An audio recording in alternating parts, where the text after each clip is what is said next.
এই মুহূর্তে সবচাইতে বড় খবর, ত্রিপুরাতে সিপিএমে আবারও যোগদান। বিজেপি ছাড়লেন 8 জন নেতাকর্মী। এই মুহূর্তে রাজনগর থেকে আমরা চিত্রটি তুলে ধরেছি দর্শক বন্ধুগণ, কেননা কার্যত সিপিআইএমের দাপটটা আবারও প্রমাণিত হলো।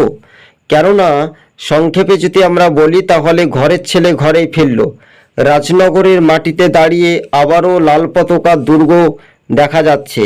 বিজেপির 8 জন ভোটার থেকে নেতা শয়ে শয়ে তারা পদত্যাগ করে সিপিআইএম পার্টির লাল ঝান্ডা দলে যোগদান করলেন। এই মুহূর্তে সবচাইতে বড় খবর, বিগ ব্রেকিং নিউজ, একেবারে আগামী এডিসি ভিলেজ নির্বাচনের প্রাক্কালের মুহূর্তেই সিপিআইএমে যোগদান।